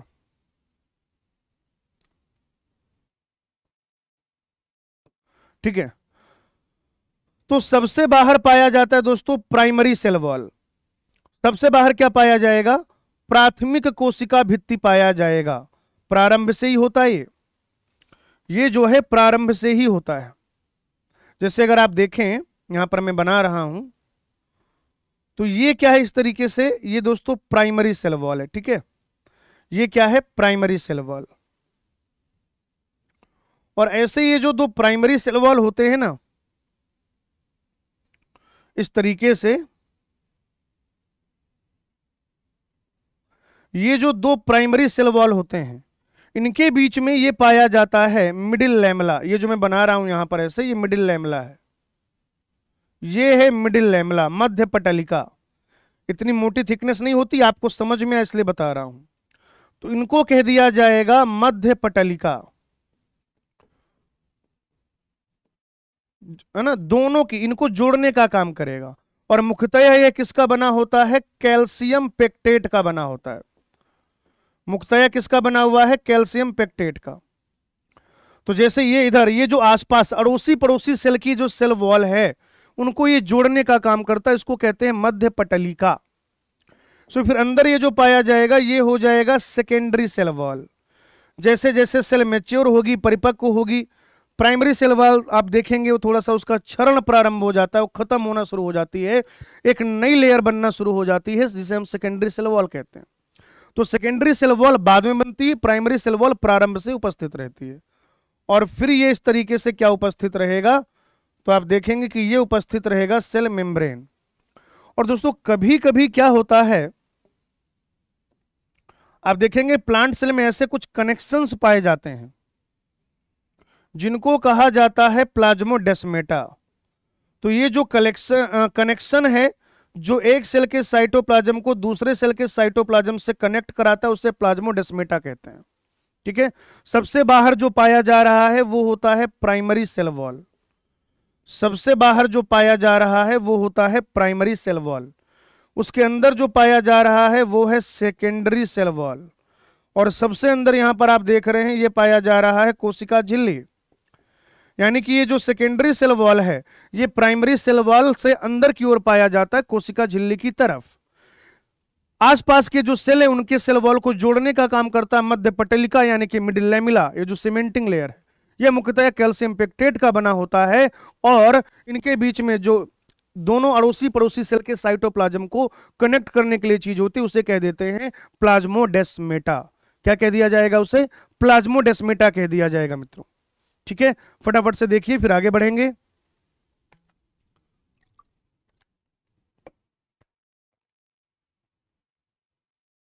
बच्चों अब हमें पढ़ना है अंतःझिल्लिका तंत्र। अंतःझिल्लिका तंत्र में दो शर्तें आपको याद रखनी है। एक तो ये कि सेल ऑर्गेनल ऐसे हों जिनमें झिल्ली उपस्थित हो, ठीक है, और फंक्शन जो हो वो कोऑर्डिनेटेड हो, आपस में उनमें एक सामंजस्य हो। ठीक है, यानी वो सेल ऑर्गेनल, हालांकि इनके सबके आपस में अलग अलग फंक्शन है, सुनना मेरी बात ध्यान से। अंतःद्रव्यी जालिका ईआर का अपना अलग काम है, गोल्जी काय का अपना अलग काम है, लयन काय का अलग काम है, राजधानी का अलग काम है, लेकिन इनके जो फंक्शन है वो आपस में क्या है? कोऑर्डिनेटेड है। इनके बीच में एक सामंजस्य कि ये काम मैं करूंगा ये काम तू करेगा। जैसे मेरा काम है पढ़ाना, आपका काम है पढ़ना, आपका एक अलग काम है, मेरा एक अलग काम है, लेकिन हमारा काम आपस में जुड़ा हुआ है। तो इनके जो काम है वो आपस में कोऑर्डिनेटेड मैनर में होते हैं और ये मेम्ब्रेन बाउंड सेल ऑर्गेनल है। इसीलिए इस पूरे सिस्टम को कह दिया जाता है इंडो मेम्ब्रेन सिस्टम या अंतःझिल्लिका तंत्र। क्या कह दिया जाता है बेटे? अंतःझिल्लिका तंत्र अर्थात इंडो मेम्ब्रेन सिस्टम। इसमें सबसे पहले अपन बात करेंगे अंतःद्रव्यी जालिका की। अंतःद्रव्यी जालिका जो है वो आउटर न्यूक्लियर मेम्ब्रेन का एक्सटेंशन है। अगर आप देखें तो ऐसे केंद्रक बना हुआ है और केंद्रक के बाहर, ठीक है ना, जो आउटर मेम्ब्रेन है वो एक्सटेंड होना शुरू हो रही है, उसका एक्सटेंशन शुरू हो जा रहा है। और ये क्या है, अगर आप इसका वर्गीकरण करें तो आप देखेंगे एक तो क्या होता है खुरदुरी अंतःद्रव्यी जालिका, खुरदुरी अंतःद्रव्यी जालिका, खुरदुरी अंतःद्रव्यी जालिका, जिसे कह दिया जाएगा rough endoplasmic reticulum, rough endoplasmic reticulum. यहां पर जब आप देखते हैं तो इसमें क्या होता है मित्रों कि राइबोसोम प्रेजेंट होता है और राइबोसोम के प्रेजेंट होने की वजह से, राइबोसोम के उपस्थित होने की वजह से यह आपको कैसा दिखाई देने लगता है? खुरदुरा दिखाई देने लगता है। जैसे मान लीजिए कहीं पर आपने ऐसे ग्रेन्स चिपका दिए हो, दानेदार संरचना, खुरदुरापन है ना। जैसे एक चप्पल आती है एकदम स्मूथ होती है, एक चप्पल में से थोड़ा सा कांटे कांटे से निकले रहते हैं, खुरदुरापन होता है। तो ये जो है यहाँ पर राइबोसोम के प्रेजेंस की वजह से ये खुरदुरा होता है और इसका जो मुख्य कार्य है वो है प्रोटीन संश्लेषण और सिक्रीशन में सहायता करना। ठीक है ना, सिक्रीशन यानी कि श्रवण। तो ऐसी कोई भी कोशिका जो प्रोटीन संश्लेषण और श्रवण में इन्वॉल्व है, सिक्रीशन में इन्वॉल्व है, वहां पर खुरदुरी अंतःद्रव्यी जालिका पाई जाती है। बेटे दूसरा है चिकनी अंतःद्रव्यी जालिका। क्या है? चिकनी अंतःद्रव्यी जालिका, चिकनी अंतःद्रव्यी जालिका यानी कि smooth endoplasmic reticulum, smooth endoplasmic reticulum. इसमें राइबोसोम होता है अनुपस्थित, राइबोसोम अनुपस्थित होता है और इसका जो मुख्य कार्य है वो है लिपिड संश्लेषण। ठीक है ना, लिपिड संश्लेषण या लिपिड लाइक जो चीजें यहां पे बनती हैं। जैसे वो कहते हैं कि एनिमल सेल में जो स्टेरॉइड हार्मोन है, जो क्या है? Steroid hormone. स्टेरॉइड हार्मोन कहां पे बनते हैं? एसईआर में बनते हैं। कहां पे बनते हैं? एसईआर में बनते हैं। स्मूथ इंडोप्लाज्मिक रेटिकुलम उनका फॉर्मेशन कराता है।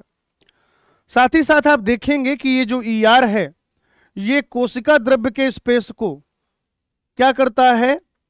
दो भागों में विभक्त करता है, एक ल्यूमेन स्पेस और दूसरा एक्स्ट्रा ल्यूमेन स्पेस। क्या हो जाएगा?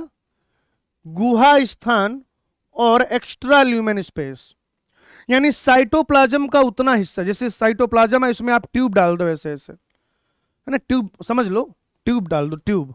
जैसे मान लीजिए क्या हो रहा है कि ये पूरा जो हमारा स्टूडियो आप देख पा रहे हैं, ये पूरा क्या एक सेल है, और ये मान लेते हैं क्या है, ईआर है, ये क्या है, इंडोप्लाज्मिक रेटिकुलम। तो इस पूरे हिस्से का ये वाला जो हिस्सा है, इसको किसने, इस इंडोप्लाज्मिक रेटिकुलम ने घेरा हुआ है, ठीक है ना। बेसिकली इसको हटा के देखो, अभी ये पूरा स्पेस है, ऐसे पूरा स्पेस है कि नहीं है, ऐसे पूरा स्पेस है।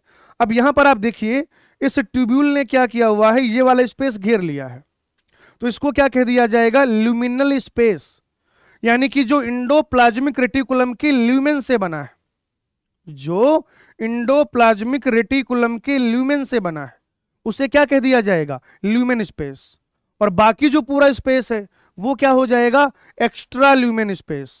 वो क्या हो जाएगा भाई, एक्स्ट्रा ल्यूमेन स्पेस हो जाएगा, ठीक है। नेक्स्ट है गोल्जी बॉडी। 1898 में कैमिलो गोल्जी ने बताया था, इसीलिए इसको गोल्जी काय कह दिया जाता है, इसीलिए इसको गोल्जी बॉडी कह दिया जाता है, इसीलिए इसको गोल्जी सामिस्त्र कह दिया जाता है, बड़े सारे नाम है इसके। यह कुछ विशेष प्रकार की संरचनाओं का बना होता है जिसे कुंड या फिर सिस्टर्नी कहते हैं, कुंड या कंड कह लीजिए, सिस्टर्नी कह लीजिए। इनका सिस्टर्नी का जो व्यास है वो 0.5 से 1 माइक्रोमीटर तक होता है, यानी आधा से 1 माइक्रोमीटर तक। और ये आपस में कैसे व्यवस्थित हैं, कुछ इस तरीके से अगर देखा जाए तो, कि इनका जो केंद्र है वो एक ही है ना, इनका केंद्र क्या है, एक ही है, सेम सेंटर, इसीलिए कहा जाता कि संकेंद्रित रूप में व्यवस्थित होती हैं, संकेंद्रित रूप में। इसमें दो अलग अलग सतहें होती हैं, हालांकि आपस में जुड़े हुए होते हैं। कुंड जो है, सिस्टर्नी जो है, वो आपस में जुड़ा हुआ होता है, लेकिन इसमें एक सतह होती है जिसको आप कहते हैं उन्नतोदर सतह या शीर्ष सतह, उन्नतोदर सतह या शीर्ष सतह। और दूसरा होता है शीर्ष सतह के अलावा, शीर्ष फेस के अलावा ट्रांस फेस, जिसे आप कहते हैं उत्तलावतल। कोई भी चीज आती है वो शीर्ष फेस से आती है। जैसे ईआर ने क्या किया, लिपिड बनाया, ईआर ने क्या किया, प्रोटीन बनाया। ईआर में जो आरईआर है वो लिपिड बनाएगा, जो एसईआर है वो प्रोटीन बनाएगा। तो लिपिड प्रोटीन मॉडिफिकेशन के लिए, संविष्टन के लिए कहां से आता है, सिस फेस से आता है, फिर मॉडिफाई होता है और ट्रांस फेस से वापस चला जाता है। तो इसका जो मुख्य कार्य है वो वही है कि द्रव्य का संवेष्टन करना है, मॉडिफिकेशन करना है, पैकेजिंग करनी है और फिर उसका परिवहन कराना है। आफ्टर मॉडिफिकेशन वो जो पदार्थ वो जो संवेष्टित द्रव्य है वो कोशिका के अंदर जाएगा या कोशिका के बाहर जाएगा, ठीक है ना, कोशिका के अंदर जाएगा या कोशिका के बाहर जाएगा। क्योंकि अगर कोशिका के बाहर जा रहा है, क्योंकि अगर कोशिका के बाहर जा रहा है तो फिर उसे कह दिया जाएगा क्या, सिक्रीशन। कोशिका के बाहर जाना यानी कि सिक्रीशन। तो सिक्रीशन में भी इन्वॉल्व है, और वो जो पदार्थ बाहर जा रहा है छोटी छोटी पुटिकाओं में जा रहा है, वेसाइकल में जा रहा है, तो ये सिक्रीटरी वेसाइकल का भी फॉर्मेशन करता है। कहीं पर नोट कर लीजिएगा, ठीक है ना, एनसीईआरटी में अपने नोट्स में ऐड कर लीजिए अगर नहीं है तो। गोल्जी काय श्रवण पुटिकाओं का निर्माण करता है, सिक्रीटरी वेसाइकल का निर्माण करता है, और साथ ही साथ यह लयन काय का भी निर्माण करता है। लयन काय यानी कि लाइसोसोम। लाइसोसोम जो है उसे गोल्जी बॉडी बनाता है, एक सिंगल मेम्ब्रेनस स्ट्रक्चर है लयन काय लाइसोसोम, और उसमें जल अपघटनी एंजाइम भरे होते हैं। लाइसोसोम में जल अपघटनी एंजाइम भरे होते हैं जो पाचन का काम करते हैं एक विशेष पीएच पर। ऐसा नहीं है कि ये एंजाइम कभी भी एक्टिव होंगे, ठीक है ना, एक विशेष पीएच पर ये एंजाइम एक्टिव हो जाते हैं, एक विशेष पीएच पर ये एंजाइम सक्रिय हो जाते हैं, और सक्रिय होने के बाद फिर ये जो भी विभिन्न विभिन्न प्रकार के पदार्थ है उसका पाचन करते हैं, ठीक है। और वो विशेष पीएच कितना होता है, तो आप कहेंगे सर वो विशेष पीएच होता है 5। फिर हमें वैक्यूल यानी कि राजधानी की बात करनी है। राजधानी जो है एक सिंगल मेम्ब्रेनस स्ट्रक्चर है और उसकी मेम्ब्रेन को कहा जाता है टोनोप्लास्ट।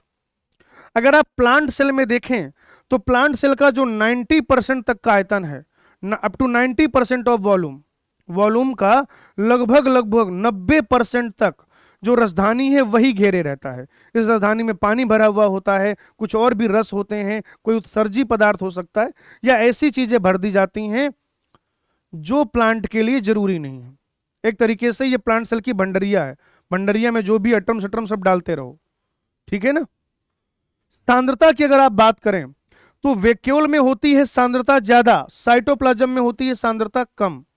और पदार्थों का जो मूवमेंट होता है वो कोशिका द्रव्य से राजधानी की ओर होता है, यानी कि कम सांद्रता से अधिक सांद्रता की ओर होता है। और जब वो कम सांद्रता से अधिक सांद्रता की ओर होगा तो फिर वो सक्रिय परिवहन होगा, उसके लिए एटीपी की आवश्यकता होगी। अंतःझिल्लिका तंत्र के अलावा एकल झिल्लियाबद्ध कोशिकांग में हमने नाम लिया था सूक्ष्म काय का। सूक्ष्म काय जो है, माइक्रोबॉडीज जो हैं, एकल झिल्लियाबद्ध होते हैं। अलग अलग प्रकार के सूक्ष्म काय होते हैं, उसमें से कुछ पादप कोशिकाओं में पाए जाते हैं, कुछ जंतु कोशिकाओं में पाए जाते हैं, कुछ दोनों में पाए जाते हैं। एनसीईआरटी ने होलसेल तरीके से लिखा है कि ये कुछ एकल झिल्लियाबद्ध कोशिकांग हैं जो पादप व जंतु कोशिका में उपस्थित होते हैं या पाए जाते हैं। नेक्स्ट हमें बात करनी है सूत्र कणिका यानी कि माइटोकॉन्ड्रिया की, और फिर हम लोग प्लास्टिड के बारे में पढ़ेंगे। सूत्र कणिका जो होता है, सूत्र कणिका, इनकी जो आकृति है ये तस्तरी नुमा हो सकते हैं या बेलनाकार हो सकते हैं, ठीक है। लेकिन इनका जो आकार होता है सही मायने में, साइज की अगर आप बात करें तो इनका साइज जो है, माइटोकॉन्ड्रिया का जो साइज है वो समानुपाती होता है कोशिका की सक्रियता के। कोशिका फिजियोलॉजिकली कितनी ज्यादा एक्टिव है, भाई कोशिका जितना सक्रिय होगी, कोशिका जितना एक्टिव होगी, सेल को उतनी ही ज्यादा एनर्जी की रिक्वायरमेंट होगी, सेल को उतनी ही ज्यादा ऊर्जा की आवश्यकता होगी मित्रों। तो आप देखेंगे ऐसी कोशिकाएं जो फिजियोलॉजिकली बहुत ज्यादा एक्टिव होती हैं, जो कार्यकीय रूप से बहुत ज्यादा सक्रिय होती हैं, उनमें क्या होता है, बहुत ही बड़े टाइप के आपको माइटोकॉन्ड्रिया देखने को मिल जाएंगे। नेक्स्ट, व्यास जो है इसका वो 0.2 से 1 माइक्रोमीटर का होता है। एवरेज व्यास जो है, औसत व्यास, वो होता है 0.5 माइक्रोन। इंपॉर्टेंट इस बार पूछा गया था।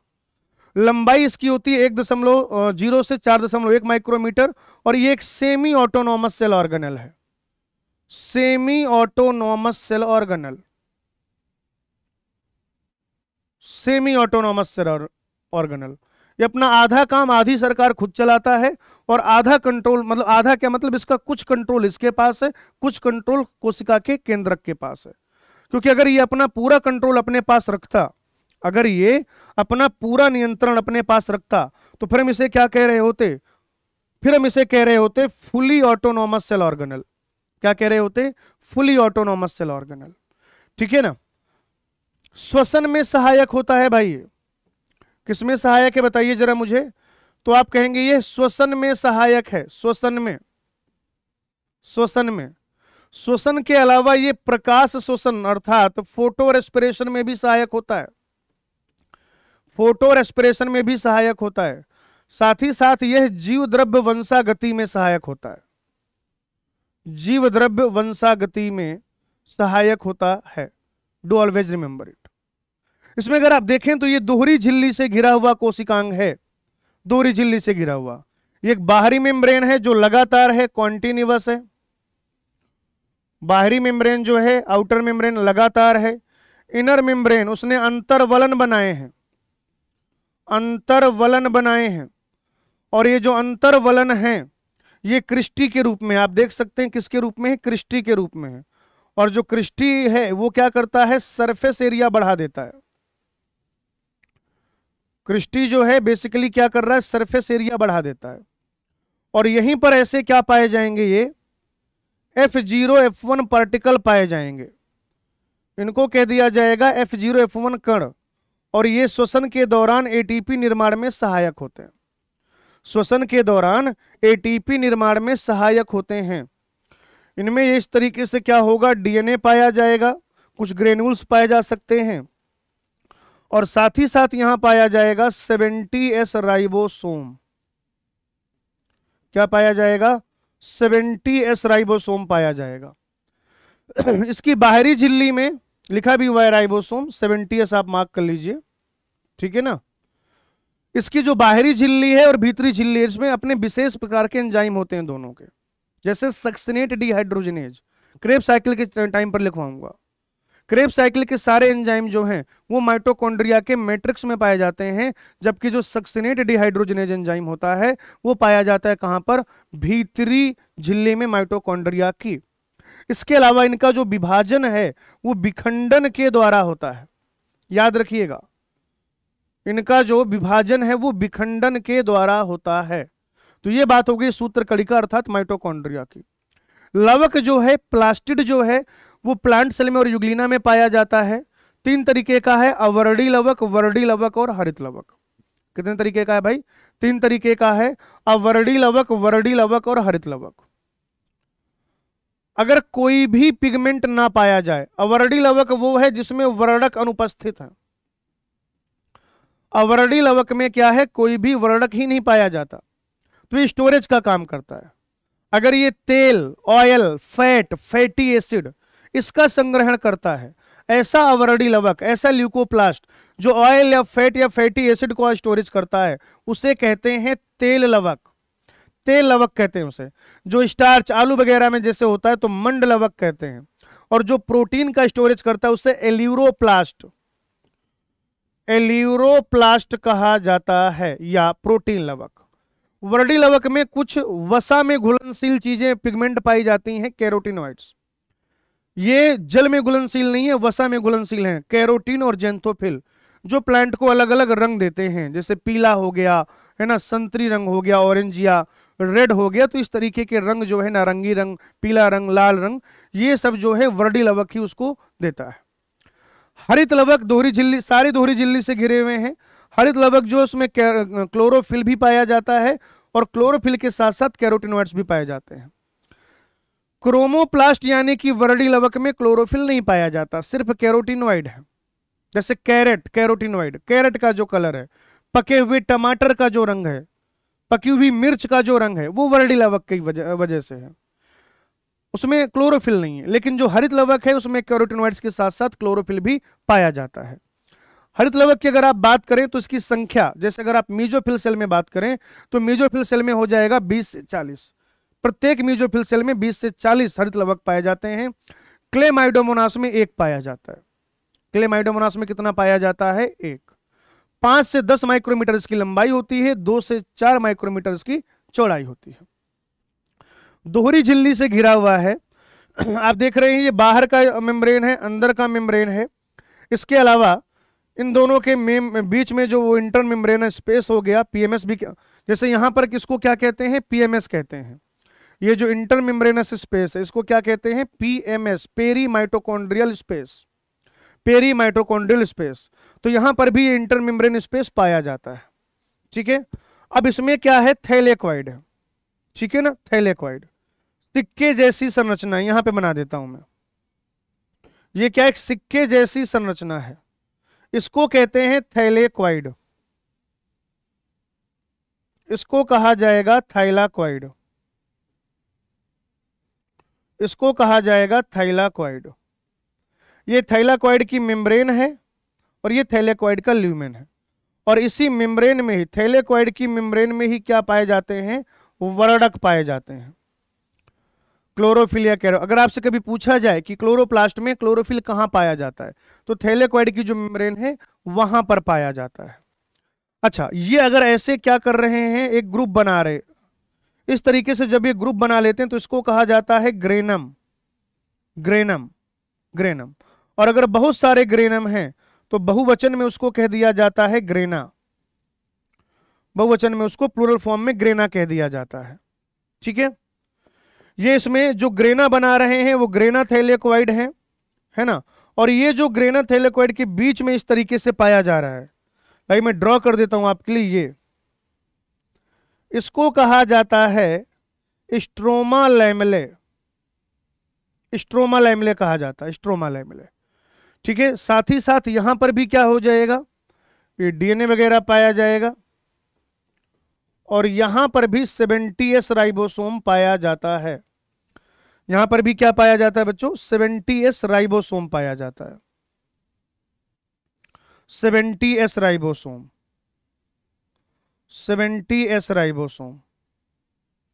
ठीक है ना, 70S राइबोसोम। 70 राइबोसोम छोटा होता है 80 राइबोसोम से। अच्छा, यहां पर याद रखिएगा कि जो एक अकेला सिक्के जैसी संरचना है उसे कहते हैं थाइलाकॉइड। अब वो जो मिलके ग्रेना बनाते हैं, ऐसे थाइलाकॉइड को कह दिया जाएगा ग्रेनल थाइलाकॉइड। और ये जो ग्रेनम के बीच में एक थाइलाकॉइड प्रेजेंट है उसको कह दिया जाता है स्ट्रोमा लैमेले। वो भी थाइलाकॉइड ही है जिसे हम लोग क्या कहते हैं, स्ट्रोमा लैमेले कहते हैं। ऑलराइट, चलिए अगर आप हरित लवक के कार्य की बात करें तो ये जो हरित लवक है ये क्या करता है, एक तो प्रकाश संश्लेषण में सहायक है, फोटोसिंथेसिस करता है, प्रकाश संश्लेषण, प्रकाश संश्लेषण के अलावा ये प्रकाश श्वसन में सहायक है, प्रकाश श्वसन, और साथ ही साथ ये भी जीव द्रव्य वंशागति में सहायक है। तो ये हो गए इसके फंक्शन, ये इसके फंक्शन हो गए भाई। आइए अब हम लोग पढ़ते हैं राइबोसोम के बारे में। ठीक है, पहले हमने थोड़ी देर पहले भी राइबोसोम पढ़ा था जो कि प्रोकैरियोटिक कोशिका में पाया जा रहा था। अब हम बात कर रहे हैं यूकैरियोटिक राइबोसोम की। तो जो यूकैरियोटिक राइबोसोम है, जॉर्ज पैलेट ने बेसिकली राइबोसोम को डिस्कवर किया 1953 में, इसीलिए इसको पैलेट कण भी कह दिया जाता है। पैलेट कण कह देते हैं इसको क्योंकि जॉर्ज पैलेट ने डिस्कवर किया था। आरएनए और प्रोटीन, राइबोसोमल आरएनए और प्रोटीन से मिलकर बनता है। यूकैरियोटिक जो राइबोसोम है, यूकैरियोटिक राइबोसोम एटीएस है, 40S और 60S से मिलकर बनता है। अच्छा, यूकैरियोट में ये 80S राइबोसोम तो पाया ही जाता है, साथ ही साथ माइटोकॉन्ड्रिया और लवक में 70S राइबोसोम भी पाया जाता है। इसका मतलब यहां पर सोलबर्ग इकाई या अवसादन गुणांक कह सकते हैं। ये एक तरीके से साइज का मेजर है।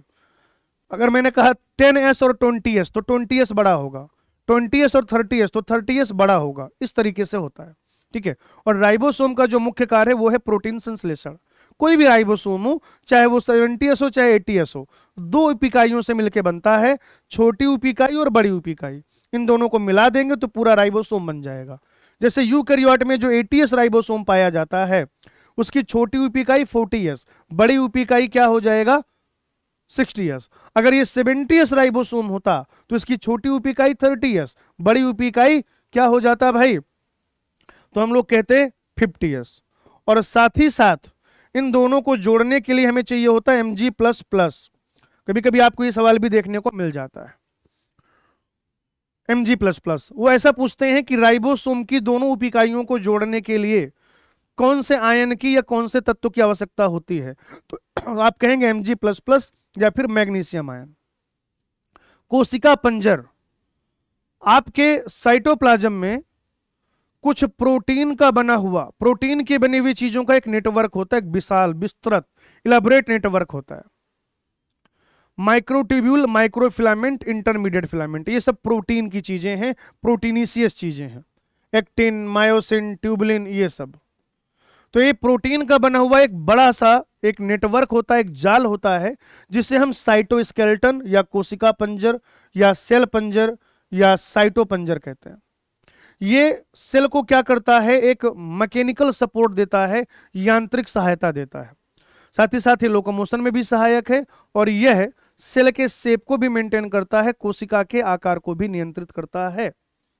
क्या करता है, कोशिका के आकार को भी नियंत्रित करता है। फिर हम पढ़ेंगे तारक काय और तारक केंद्र के बारे में, यानी कि सेंट्रोसोम और सेंट्रियोल के बारे में। सेंट्रोसोम जो होता है, एक सेंट्रोसोम में 2 सेंट्रियोल होते हैं, याद रखिएगा। 2 तारक केंद्र मिलकर एक तारक काय बनाते हैं। 2 तारक केंद्र, यानी कि जो तारक केंद्र होता है, जो सेंट्रोसोम होता है, उस सेंट्रोसोम में कितने सेंट्रियोल पाए जाते हैं? एक सेंट्रोसोम में कितना सेंट्रियोल, एक तारक काय में कितना तारक केंद्र, तो आप कहेंगे 2। ये तारक केंद्र कैसा होता है, बेलनाकार होता है। और ये जो दोनों होते हैं ना, ये एक दूसरे से देखिए परपेंडिकुलर होते हैं, 90 डिग्री पर होते हैं। कैसे होते हैं ये दोनों, जो है 90 डिग्री पर होते हैं, 90 डिग्री पर, 90 डिग्री पर होते हैं, 90 डिग्री पर होते हैं। जैसे अगर आप देखें कि एक जो है वो ऐसे उपस्थित है तो फिर दूसरा कुछ ऐसे उपस्थित रहेगा, एक दूसरे के लंबवत। काम क्या है, ये पछमाभ और कसाब की बेसल बॉडी बनाते हैं और साथ ही साथ तर्क तंतु अर्थात स्पिंडल फाइबर बनाते हैं। ये क्या करते हैं, ये स्पिंडल फाइबर बनाते हैं भाई।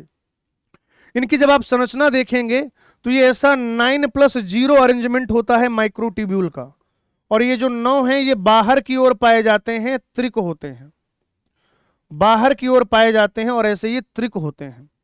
और फिर ये रेडियल स्पोक के द्वारा हब अर्थात धुरी से जुड़े हुए होते हैं।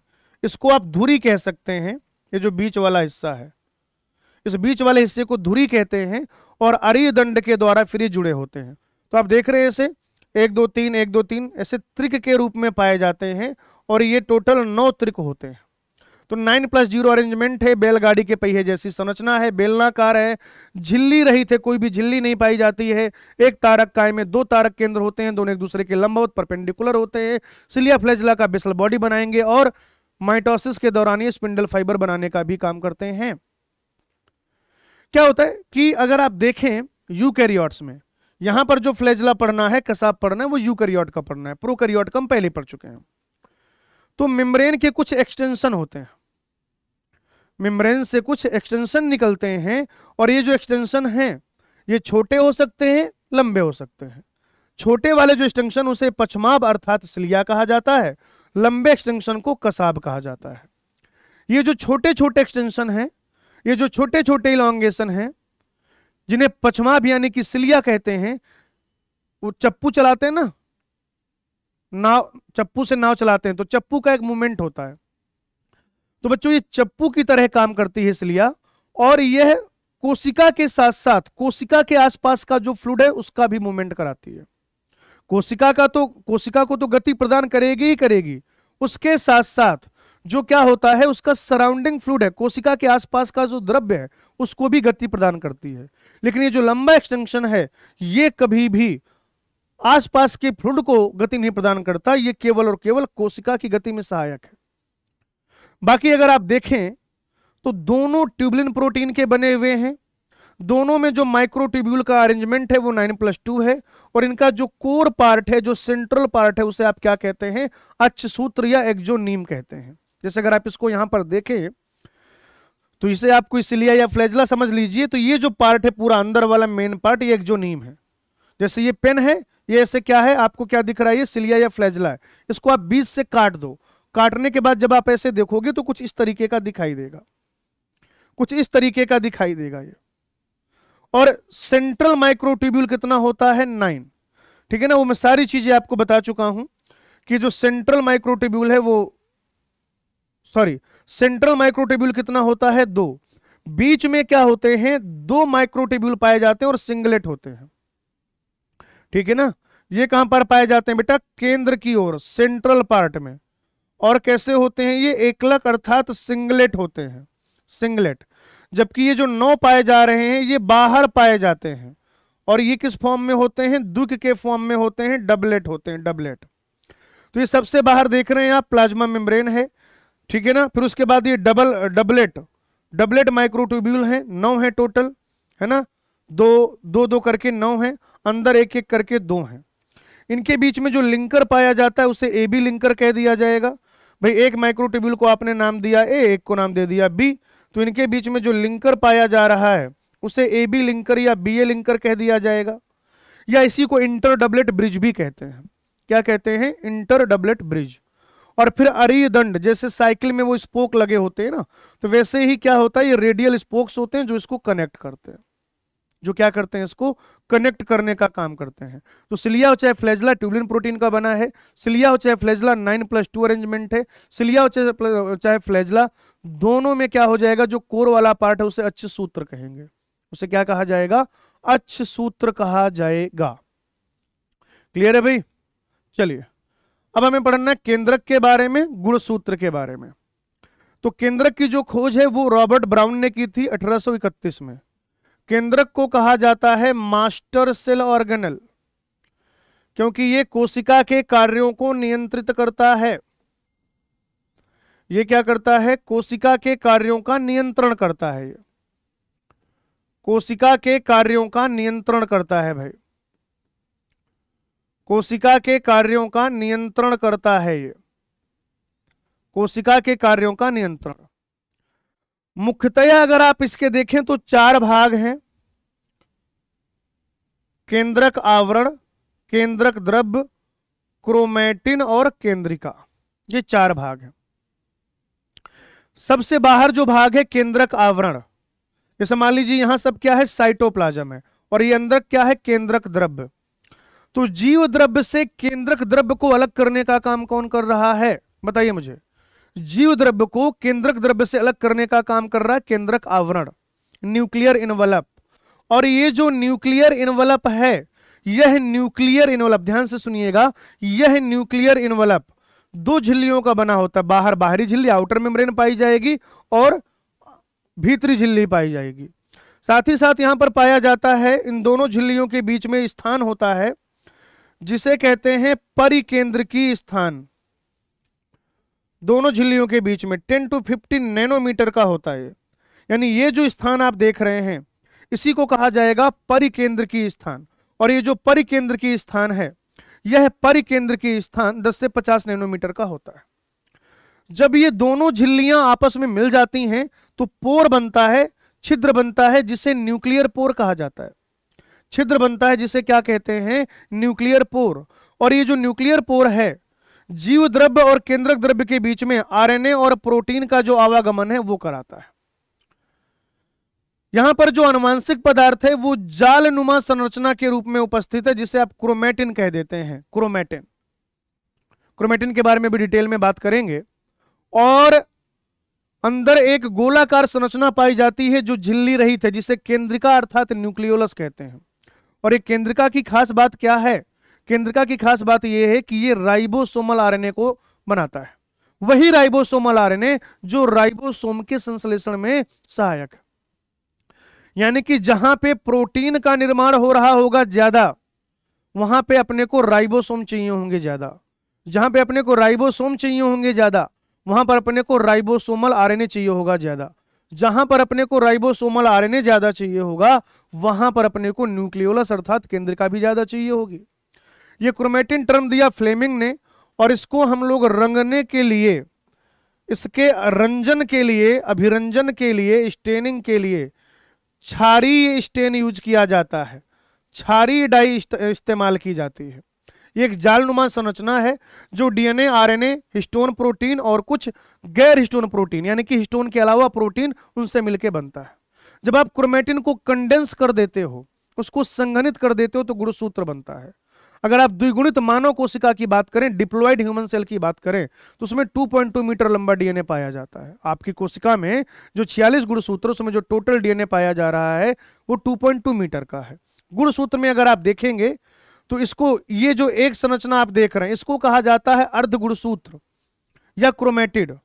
तो एक क्रोमोजोम के दोनों क्रोमैटिड आपस में संतति अर्ध गुणसूत्र या फिर सिस्टर क्रोमैटिड कहलाते हैं। संतति अर्ध गुणसूत्र या फिर सिस्टर क्रोमैटिड कहलाते हैं। जहां पर ये दोनों जुड़े होते हैं उसे कहा जाता है गुणसूत्र बिंदु, या इसी को कह दिया जाता है सेंट्रोमियर। और ये सेंट्रोमियर की एक टोपी होती है, यूनोटोपी, कवरिंग। तो ये जो डिस्क शेप कवरिंग है, वो जो cap like disc like structure है, उसे कहते हैं काइनेटोकोर। क्या कहा जाता है, काइनेटोकोर।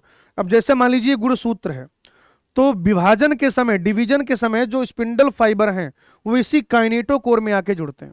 कहां पे आके जुड़ते हैं, काइनेटोकोर में आके जुड़ते हैं। और ये जो किनारे वाला हिस्सा है क्रोमोजोम का, उसे कहा जाता है टीलोमियर।